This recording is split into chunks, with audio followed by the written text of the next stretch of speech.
প্রিয় শ্রোতা বন্ধু, বেদ পাঠশালা অনুষ্ঠানে আপনাকে স্বাগত জানাই। এই অনুষ্ঠানে আমরা গীতসংহিতা পুস্তক অধ্যয়নের শেষ পর্যায়ে পৌঁছে গেছি। আমি আরেকবার গীতসংহিতা পুস্তকের ভাগগুলি আপনাকে মনে করিয়ে দিই। আমরা দেখেছি আশীর্বাদযুক্ত মানুষ বিষয়ক গীত, আবেগপূর্ণ প্রার্থনা গীত, আরাধনা বিষয়ক গীত এবং ভাববাদী বিষয়ক গীত। অবশ্য আমরা কোনো একটি গীতকে কঠোরভাবে কোনো একটি ভাগের সঙ্গে জুড়ে দিতে পারি না। একটি গীতে 2-3টি বিষয় থাকতেই পারে। গীতসংহিতা 34 সংখ্যার গীতটি ওই রকমই একটি গীত যেখানে আমরা একসঙ্গে 2-3টি বিষয়ের মিশ্রণ দেখতে পাই। আসুন আমরা একসাথে ওই গীতটির কিছু কিছু পদ পড়ি। লেখা আছে, আমি সর্বসময় সদাপ্রভু ধন্যবাদ করিব, তাহার প্রশংসা নিরন্তর আমার মুখে থাকিবে। আমার প্রাণ সদাপ্রভুরই শ্লাঘা করিবে, তাহার শুনিয়া নম্রগণ আনন্দিত হইবে। আমার সহিত সদাপ্রভুর মহিমা কীর্তন করো, আইসো আমরা একসঙ্গে তাহার নামের প্রতিষ্ঠা করি। আমি সদাপ্রভুর অন্বেষণ করিলাম, তিনি আমাকে উত্তর দিলেন, আমার সকল আশঙ্কা হইতে উদ্ধার করিলেন। উহারা তাহার প্রতি দৃষ্টিপাত করিয়া দীপ্যমান হইল, তাহাদের মুখ কখনো বিবর্ণ হইবে না। এই দুঃখী ডাকিল, সদাপ্রভু শ্রবণ করিলেন, ইহাকে সকল সংকট হইতে নিস্তার করিলেন। আস্বাদন করিয়া দেখো, সদাপ্রভু মঙ্গলময়, ধন্য সেই ব্যক্তি যে তাহার শরণাপন্ন। আইসো বৎসগণ, আমার বাক্য শুনো, আমি তোমাদিগকে সদাপ্রভুর ভয় শিক্ষা দিই। কোন ব্যক্তি জীবনে প্রীত হয়, মঙ্গল দেখিবার জন্য দীর্ঘায়ু ভালোবাসে। ধার্মিকগণের প্রতি সদাপ্রভুর দৃষ্টি আছে, তাদের আর্তনাদের প্রতি তাহার কর্ণ আছে। সদাপ্রভুর মুখ দুরাচারদের প্রতিকূল, তিনি ভূতল হইতে তাহাদের স্মরণ উচ্ছেদ করিবেন। সদাপ্রভু ভগ্নচিত্তদের নিকটবর্তী, তিনি চূর্ণমনাদের পরিত্রাণ করেন। এই গীতে কিছু গুরুত্বপূর্ণ আবেগ সম্পর্কে জোর দেওয়া হয়েছে এবং আমাদেরকে দেখানো হয়েছে কিভাবে ওই আবেগ সংক্রান্ত সমস্যাগুলির সমাধান করতে হবে। 34 সংখ্যার গীতে আমরা অনেক উপদেশ দেখতে পাই এবং এগুলি শুরু হয়েছে আরাধনার মধ্যে দিয়ে। এই গীত আমাদেরকে গীতসংহিতা পুস্তকের ঐতিহাসিক প্রেক্ষাপট জানার প্রয়োজনীয়তা খুব স্পষ্ট রূপে দেখায়। এই গীতের শিরোনাম স্বরূপ আমরা দেখি লেখা আছে, দাউদের যৎকালে তিনি অবিমেলকের সাক্ষাতে বুদ্ধির বৈকল্য প্রদর্শন করাতে তাহা কর্তৃক তাড়িত হইয়া প্রস্থান করিয়াছিলেন তৎকালীন। যদি আপনি রাজা দাউদের জীবনী পড়ে থাকেন তাহলে নিশ্চয়ই জানেন যে শমূয়েলের প্রথম পুস্তকের 21-22 অধ্যায়ে রাজা দাউদের জীবনে একটা কঠিন সময় উপস্থিত হয়েছিল। ওই সময় তিনি শাউল রাজার কাছ থেকে পালিয়ে বেড়াচ্ছিলেন। তিনি বুঝতে পেরেছিলেন যে শাউল রাজা তাকে হত্যা করতে চায়। তার প্রাণ সংশয় হয়েছিল এবং প্রকৃতই তিনি মৃত্যুকে ভয় পেয়েছিলেন। নিজেকে বাঁচানোর জন্য রাজা দাউদ একজন পলেষ্টীয় রাজার সঙ্গে চুক্তি করতে বাধ্য হয়েছিলেন। রাজা দাউদ যখন এই পলেষ্টীয় রাজা অবিমেলকের সঙ্গে সাক্ষাৎ করতে গেছিলেন এবং একটি লম্বা বারান্দার মধ্যে দিয়ে যাচ্ছিলেন যেখানে দুই দিকে সারিবদ্ধভাবে সৈনিকেরা দাঁড়িয়েছিল, তখন তিনি শুনেছিলেন সেই সৈনিকেরা বলাবলি করছিল, এই কি সেই ব্যক্তি নয় যার সম্পর্কে ইসরায়েলীয়রা গান করে বলে, শাউল বধিল সহস্র সহস্র, দাউদ বধিলেন অযুত অযুত। অবশ্যই তারা সেই পলেষ্টীয় সৈন্যদের মারার কথাই বলছিল। রাজা দাউদ যখন এই কথা শুনেছিলেন তিনি বুঝতে পেরেছিলেন যে অবিমেলকের সঙ্গে তার চুক্তি হওয়া সম্ভব নয়। তিনি তার মন পরিবর্তন করেছিলেন, কারণ যখন তিনি সেই রাজার সামনে উপস্থিত হয়েছিলেন বুঝতে পেরেছিলেন যে তার সামনে থেকে পালাবার একটাই উপায় হলো পাগল হওয়ার ভান করা। রাজা দাউদ নিশ্চয়ই একজন বড় অভিনেতা ছিলেন, কারণ তিনি রাজাকে বিশ্বাস করতে বাধ্য করেছিলেন যে তিনি পাগল হয়ে গেছেন। লেখা আছে, তিনি উহাদের সাক্ষাতে বুদ্ধির বৈকল্য দেখাইলেন, তিনি তাহাদের কাছে ক্ষিপ্তের ন্যায় ব্যবহার করিতেন। পরিশেষে সেই রাজা বাধ্য হয়ে বলেছিলেন, আমার কি ক্ষিপ্ত লোকের অভাব আছে যে তোমরা ইহাকে আমার কাছে ক্ষিপ্তের ব্যবহার করিতে আনিয়াছ? এরপর তারা তাকে সেখান থেকে তাড়িয়ে দিয়েছিল। এই সময়টা ছিল রাজা দাউদের জীবনের একটা অন্ধকার অধ্যায়। রাজা দাউদ সেখান থেকে বেরিয়ে সোজা প্রান্তরে নেমে গিয়ে নিজেকে অদুর্লম গুহাতে লুকিয়ে রেখেছিলেন। আর আমরা দেখি লেখা আছে, সেই সময় এই কথা শুনে ক্লিষ্ট, ঋণী, তিক্ত প্রাণ সমস্ত লোক তাহার নিকটে একত্র হইল। সেই সময়কার দিনে যদি আপনি একজন ঋণী হতেন তো আপনাকে অনেক অবমাননা, দুঃখ সহ্য করতে হতো, কারণ আপনার ঋণ শোধ করার ক্ষমতা নেই বলে আপনাকে কারাগারে যেতে হতো। এই কারণে ঋণী ব্যক্তিরা পালিয়ে পালিয়ে বেড়াতো। তারা জানতো যে রাজা দাউদও পালিয়ে বেড়াচ্ছেন, তাই তারা সেখানে তার সঙ্গে মিলিত হয়েছিল। রাজা দাউদ এবং তার বিশ্বস্ত সঙ্গীরা মানুষের বিচারে ব্যর্থ প্রতিপন্ন হয়েছিল। 34 গীত সেই সমস্ত উপদেশের সারাংশ যেগুলোর সাহায্যে সেই সমস্ত পলায়নপর ব্যক্তিরা রাজা দাউদের পরাক্রমশালী সঙ্গীতে পরিণত হয়েছিল। পরবর্তী সময়ে যখন অবশালোম রাজা দাউদের বিপক্ষে সমস্ত ইসরায়েল জাতিকে একত্র করেছিলেন, তখন এই ব্যক্তিরাই সমস্ত বিদ্রোহী জাতিকে পরাজিত করেছিলেন। বংশাবলী পুস্তকে আমরা 30 জন সঙ্গীর উল্লেখ পাই। এদের মধ্যে বনায় নামক একজন তুষার ঝড়ের মধ্যে এক সিংহকে হত্যা করেছিলেন। বংশাবলী পুস্তক আমাদের রাজা দাউদের সঙ্গীরা কতটা বীর বিক্রমী ছিলেন তা তাদের কাজের মধ্যে দিয়ে বর্ণনা করে। রাজা দাউদ তার এই সঙ্গীদের সঙ্গে কোথায় দেখা করেছিলেন, তারা কিভাবে এই রকম পরাক্রমশালী হয়েছিলেন? 34 গীত এই প্রশ্নগুলোরই উত্তর দেয়। এই গীত বলে রাজা দাউদ যখন প্রথম তার সঙ্গীদের সঙ্গে মিলিত হন তখন তারা ব্যর্থ ছিল। এই গীত অনুযায়ী তিনি তাদেরকে একটা প্রশ্ন করেছিলেন। 12 পদে তিনি এই প্রশ্ন করেছেন, কোন ব্যক্তি জীবনে প্রীত হয়, মঙ্গল দেখিবার জন্য দীর্ঘায়ু ভালোবাসে? আমাদের জন্মের সময় ঈশ্বর আমাদের প্রত্যেকের অন্তরেই একটা আবেগ স্থাপন করেছেন। সেই আবেগকে আমরা বলি আশা। আশা আমাদের জীবনে সেই দৃঢ় বিশ্বাসের সঞ্চার করে যে এই পৃথিবীতে কিছু ভালো বিষয় আছে এবং আমাদের জীবনে সেই ভালো বিষয়ের প্রভাব অবশ্যই পড়বে। আজকের দিনে অনেক মানুষ এতটাই হতাশ বা নিরুৎসাহ হয়ে পড়েন যে তারা আত্মহত্যার পথ বেছে নেন। আর এই বিষয়ে যখন গবেষণা করা হয় যে কেন এত মানুষ আত্মহত্যা করছেন, তখন এই সিদ্ধান্তে আসা যায় যে তারা সকলেই সমস্ত আশা হারিয়ে ফেলেছিলেন। তারা সেই দৃঢ় বিশ্বাস হারিয়ে ফেলেছিলেন যে তাদের জীবনেও কিছু ভালো বিষয় ঘটা সম্ভব। যদিও কিছু মানুষ আশাহীন হয়ে আত্মহত্যা করছেন, কিন্তু ইহা একটি অলৌকিক বিষয় যে প্রচুর মানুষের জীবনে এখনও আশা আছে। হয়তো এমন মানুষ আছেন যারা প্রচণ্ড দুঃখ দুর্দশায় জর্জরিত, কিন্তু তবুও তারা আশা করেন যে একসময় তাদের জীবনেও কিছু উত্তম বিষয় সম্পন্ন হবে। সাধু পৌল আমাদেরকে বলেছেন যে এই জীবনের 3টি মহান বিষয় হলো বিশ্বাস, প্রত্যাশা ও প্রেম। আর প্রত্যাশা বা আশা সেই মহত্তম বিষয়গুলির একটি, কারণ আশা বিশ্বাসের দিকে এগিয়ে দেয়।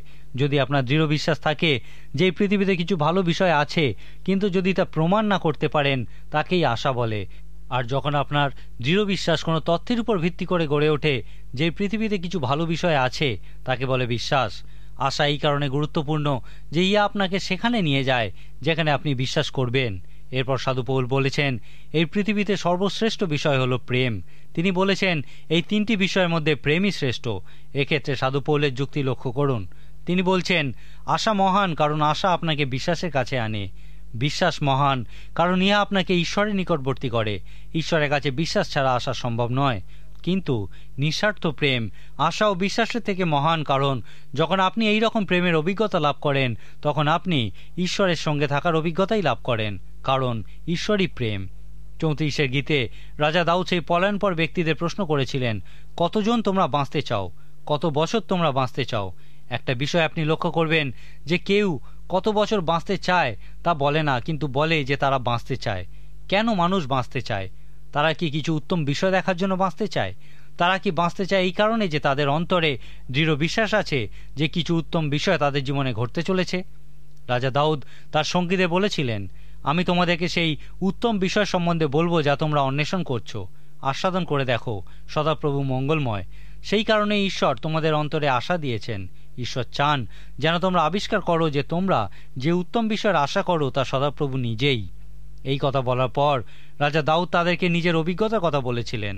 তিনি বলেছিলেন, এই দুঃখী ডাকিল, সদাপ্রভু শ্রবণ করিলেন, ইহাকে সকল সংকট হইতে নিস্তার করিলেন। সদাপ্রভুর দূত যারা তাকে ভয় করে তাদের চারিদিকে শিবির স্থাপন করেন আর তাদেরকে উদ্ধার করেন। এরপর তিনি তাদেরকে আরও বলেছেন, আস্বাদন করিয়া দেখো, সদাপ্রভু মঙ্গলময়। ধন্য সেই ব্যক্তি যে তাহার শরণাপন্ন। তিনি তাদেরকে নিজের জীবনে ঈশ্বরের আশীর্বাদ সকল এবং তার আশার কথা শুনিয়ে বলেছিলেন, তোমরাও সদাপ্রভুকে আস্বাদন করো এবং দেখো যে ভালোর অন্বেষণ করছো তা সদাপ্রভু নিজেই। যারা তাকে বিশ্বাস করে তিনি তাদের আশীর্বাদ করেন। এরপর তিনি তাদেরকে যা বলেছিলেন তা তাদের সঙ্গে রাজা দাউদের চুক্তিস্বরূপ হয়েছিল। রাজা দাউদ তার সঙ্গীদের বলেছিলেন, আমার সহিত সদাপ্রভুর মহিমা কীর্তন করো, আইসো আমরা একসঙ্গে তাহার নামের প্রতিষ্ঠা করি। এই চুক্তি সেই পলায়ন পর ব্যর্থ মানুষদের রাজা দাউদের পরাক্রমশালী সঙ্গীতে পরিণত করেছিল। আমরা পবিত্র শাস্ত্রের বিভিন্ন অংশে দেখেছি যে ঈশ্বর খুবই সাধারণ মানুষদের মধ্যে দিয়ে অসাধারণ কাজ করে থাকেন। 34 গীতেও আমরা এই বিষয়টাই দেখতে পাই। গিদিয়ন যে কথা বলেছিলেন পবিত্র শাস্ত্রের বিভিন্ন অংশের মূল বক্তব্য রূপে আমরা সেই বিষয়টাই দেখতে পাই। গিদিয়ন বলেছিলেন, মনুষ্যের মধ্যে আমার গোষ্ঠী সর্বাপেক্ষা ক্ষুদ্র এবং আমার পিতৃকুলে আমিই কনিষ্ঠ। ঈশ্বর এই মতো ক্ষুদ্র সর্বাপেক্ষা কনিষ্ঠদেরই ডাকেন। তিনি চান যেন তারা বলে, ঈশ্বর ইহা আমি নই কিন্তু তুমি। ইহা কোনো বিষয় নয় যে আমি পারি কিনা কিন্তু তুমি পারো। ইহা কোনো বিষয় নয় যে আমি চাই কিনা কিন্তু তুমি চাও। তারপর যখন ঈশ্বর তাদের ব্যবহার করেন তারপর তিনি চান যেন তারা বলে, আমি ইহা করিনি কিন্তু ঈশ্বরই করেছেন। রাজা দাউদ তার পরাক্রমশালী সঙ্গীদের সঙ্গে এই চুক্তি করেছিলেন। তিনি তাদেরকে সেই আত্মিক রহস্যের বিষয়ে বলেছিলেন যা তিনি নিজে আবিষ্কার করেছিলেন। তারপর তিনি তাদেরকে বলেছিলেন আমার সহিত সদাপ্রভুর মহিমা কীর্তন করো। আইসো, আমরা একসঙ্গে তাহার নামের প্রতিষ্ঠা করি। মানবতাবাদ বলে আমি যা করতে পারি সেই স্থানে নিয়ে যেতে পারি, কিন্তু পবিত্র শাস্ত্র এই কথা বলে না। পবিত্র শাস্ত্র বলে এই কাজ ঈশ্বরের। রাজা দাউদ ও তার সঙ্গীরা প্রকৃত ঈশ্বরের নামের প্রতিষ্ঠা করেছিলেন। যখন রাজা দাউদ ও তার সঙ্গীরা মহান কাজ করেছিলেন, তখন লোকেরা তাদের দুর্বলতা দেখেছিল এবং বুঝতে পেরেছিল যে এই শক্তি তারা ঈশ্বরের কাছ থেকেই পেয়েছেন। এইভাবেই তারা ঈশ্বরের নামের প্রতিষ্ঠা করেছিলেন। 34 গীত আমাদের প্রশ্ন করে, আপনি কি কখনো ব্যর্থ হয়েছেন? অনেকে জানেন না ব্যর্থ হওয়ার অর্থ কী। বিভিন্নভাবে আপনি ব্যর্থ হতে পারেন। আর্থিক দিক থেকে আপনি ব্যর্থ হতে পারেন, পেশাগত দিক থেকে পিতা বা মাতা রূপে আপনি ব্যর্থ হতে পারেন, আধ্যাত্মিকভাবেও আপনি ব্যর্থ হতে পারেন। এই 34 গীত আপনাকে দেখায় যে ব্যর্থ হলে আপনার কি করা উচিত। আপনার ব্যর্থতা কি আপনাকে নিরাশার দিকে ঠেলে দিয়েছে? ইহা খুবই ভয়ঙ্কর একটি বিষয়। যদি এখনও আপনার আশা থাকে, তার অর্থ আপনি এখনও উত্তম বিষয়ের অস্তিত্বে বিশ্বাস করেন। আপনি বিশ্বাস করেন যে আপনার জীবনে এখনও কোনো উত্তম বিষয় ঘটা সম্ভব। আপনার জন্য রাজা দাউদের উপদেশ, আস্বাদন করিয়া দেখো সদাপ্রভু মঙ্গলময়। সদাপ্রভুই হচ্ছেন সেই উত্তম বিষয় যার জন্য আপনি অন্বেষণ করছেন, অপেক্ষা করছেন, আশা করে আছেন। তার উপর নির্ভর করুন, তার আশীর্বাদ লাভ করুন এবং তার নামের মহিমা কীর্তনের মধ্যে দিয়ে তার নামের প্রতিষ্ঠা করুন। ঈশ্বর যখন ব্যর্থ মানুষদের মহান কাজে ব্যবহার করেন, তখন তার নাম মহিমান্বিত হয়, প্রতিষ্ঠিত হয়। পবিত্র শাস্ত্রে রাজা দাউদকে একজন ভাওবাদী বলা হয়েছে, কারণ পঞ্চসপ্তমীর দিন সাধু পিতর 16 সংখ্যার গীত থেকে তার বক্তৃতা দিয়েছিলেন। এই 16 গীতে রাজা দাউদ বলেছেন, আমার জন্য মানরজ্জু মনোহর স্থানে পড়িয়াছে, আমার অধিকার আমার পক্ষে শোভাযুক্ত। আমি সদাপ্রভু ধন্যবাদ করিব, তিনি আমাকে মন্ত্রণা দিয়েছেন। আমি সদাপ্রভুকে নিয়ত সম্মুখে রাখিয়াছি, তিনি তো আমার দক্ষিণে, আমি বিচলিত হইব না। সেই জন্য আমার চিত্ত আনন্দিত ও আমার গৌরব উল্লাসিত হইল। এই পর্যন্ত ইহা শুধু একটি সুন্দর গীত, কিন্তু এরপর রাজা দাউদের কথার মধ্যে দিয়ে এই গীত ভাওবাদী বিষয়ক গীতে পরিণত হয়। লেখা আছে, আমার মাংসও নির্ভয়ে বাস করিবে, কারণ তুমি আমার প্রাণ পাতালে পরিত্যাগ করিবে না, তুমি নিজ সাধুকে ক্ষয় দেখিতে দিবে না। এই সময় রাজা দাউদ নিজের বিষয়ে বলছিলেন না। সাধু পিতর এই বিষয়টি পঞ্চসপ্তমীর দিনে প্রচার করেছিলেন। তিনি বলেছিলেন, ভাতৃগণ, দাউদ প্রাণত্যাগ করিয়াছেন এবং কবরপ্রাপ্ত হইয়াছেন, আর তাহার কবর আজ পর্যন্ত আমাদের নিকটে রহিয়াছে। প্রকৃতই রাজা দাউদের কবর আজও আছে। সাধু পিতর বলেছেন, দাউদ নিজের সম্পর্কে বলেননি, তিনি যীশুখ্রিস্টের কথাই বলেছিলেন। যীশুখ্রিস্টের পুনরুত্থানের মধ্যে দিয়ে 16 গীতের ভবিষ্যৎবাণী পূর্ণ হয়েছে। 2 সংখ্যার গীতটিও একটি ভাওবাদী বিষয়ক গীত। এখানে লেখা আছে, জাতিগণ কেন কলহ করে, লোকবৃন্দ কেন অনর্থক বিষয় ধ্যান করে, পৃথিবীর রাজগণ দণ্ডায়মান হয়, নায়কগণ একসঙ্গে মন্ত্রণা করে সদাপ্রভুর বিরুদ্ধে এবং তাহার অভিষিক্ত ব্যক্তির বিরুদ্ধে। বলে, আইসো, আমরা উহাদের বন্ধন ছিঁড়িয়া ফেলি, আপনাদের হইতে উহাদের রজ্জু খুলিয়া ফেলি। যিনি স্বর্গে উপবিষ্ট, তিনি হাস্য করিবেন, প্রভু তাহাদিওকে বিদ্রূপ করিবেন। এরপর তিনি বলেছেন, একদিন ঈশ্বর আসবেন এবং তাঁর আসার বিষয়ে তিনি বলেছেন, তুমি লৌহদণ্ড দ্বারা তাহাদিওকে ভাঙিবে, কুম্ভকারের পাত্রের ন্যায় খণ্ড বিখণ্ড করিবে। এখানে প্রকৃত অর্থে কি বলা হয়েছে? এর উত্তর হল তা মসীয় সম্বন্ধে ভবিষ্যৎবাণী। যীশুখ্রিস্টের প্রথমবার আগমনের সময় সমস্ত অবিশ্বাসী জাতিগণ তাকে ক্রুশারোপণ করেছিল। তারপর যখন তিনি দ্বিতীয়বার আসবেন, তিনি ওই সমস্ত জাতিকে চূর্ণ বিচূর্ণ করবেন। যেমন একটা মাটির পাত্রকে লোহার তৈরি লাঠির বাড়ি মারলে তা চূর্ণ বিচূর্ণ হয়ে যায়। তাঁর শিষ্যেরা সর্বদা যীশুখ্রিস্টকে জিজ্ঞাসা করতেন, কবে তিনি সমস্ত রোমীয় সাম্রাজ্যকে চূর্ণ বিচূর্ণ করবেন? কারণ শিষ্যেরা পবিত্র শাস্ত্র, বিশেষ করে এই 2 গীত জানতেন। তারা যীশুখ্রিস্টের 2বার আগমনের বিষয়টি বুঝতে পারেননি। প্রথম আগমনে তিনি ছিলেন দুঃখপূর্ণ পরিত্রাতা, আর দ্বিতীয় আগমনে তিনি রাজাদের রাজা, প্রভুদের প্রভুরূপে আসবেন। এই বিষয়টাই 2 গীতে আমরা দেখতে পাই। 46 গীতটি হল আরেকটি সুন্দর ভাওবাদী বিষয়ক গীত। এই গীতে আমরা সাধু পিতরের ভাষায় ঈশ্বরের দিনের বিষয় দেখতে পাই। যীশুখ্রিস্টের দ্বিতীয় আগমনের বিষয়টিতে অনেকগুলি বিষয় জড়িয়ে আছে। সেই বিষয়গুলির একটি হল ঈশ্বরের দিন। সাধু পিতর এই দিনটির বিষয়ে বলেছেন, মূল বস্তু সকল পুড়িয়া গিয়া বিলীন হইবে এবং পৃথিবী ও তাহার কার্য সকল পুড়িয়া যাইবে। ভাওবাদী বিষয়ে অধ্যয়নের সময় আমরা দেখব যে পুরাতন নিয়মে ইব্রীয় ভাওবাদীরা সমস্ত ভবিষ্যৎবাণী অতীতকালে করে গেছেন, যেন সেই বিষয়গুলি ইতিমধ্যেই ঘটে গেছে। যখনই ঈশ্বর বলেছেন যে কিছু ঘটতে চলেছে, তখন ভাওবাদীরা সেই বিষয়টাকে এমনভাবে উপস্থিত করেছেন যেন সেই বিষয়টি ঘটে গেছে। 46 সংখ্যার গীতটি দয়া করে পড়ুন। একজন বিখ্যাত প্রচারক এই গীতের উপর ভিত্তি করে বলেছিলেন, এই পৃথিবী হচ্ছে একটা ডুবন্ত জাহাজ, আর আমাদের কাজ হলো ওই জাহাজ থেকে যতজনকে সম্ভব বাঁচানো। এইভাবেই 46 গীতটি প্রয়োগ করা উচিত। বাইবেল আমাদেরকে অবিরত ঈশ্বরের সেই দিনের বিষয়ে বলে, যে দিনে এই পৃথিবীর সকল মূল বস্তু পুড়ে ছাই হয়ে যাবে। কিন্তু পবিত্র শাস্ত্র এই কথা বলার মধ্যে দিয়ে কি বলতে চায়? সাধু পিতর এই কথা বলার পর আমাদেরকে বলেছেন, এই রূপে যখন এই সমস্তই বিলীন হইবে, তখন পবিত্র আচার ব্যবহার ও ভক্তিতে কিরূপ লোক হওয়া তোমাদের উচিত। আমরা কি পুরোপুরি সেই সমস্ত পার্থিব বিষয় সকলের প্রতি আকৃষ্ট থাকব, অথবা আমাদের আন্তরিক মনুষ্য আত্মিক বিষয় সকলের প্রতি যত্নবান হব, যা কখনো ধ্বংস হবে না, যা অনন্তকাল স্থায়ী? 46 গীত সাধু পিতরের সেই ভয়ঙ্কর ভবিষ্যৎবাণী বর্ণনা করার মধ্যে দিয়েই শুরু হয়েছে, যা আমাদের কাছে একটি দুঃসংবাদ স্বরূপ।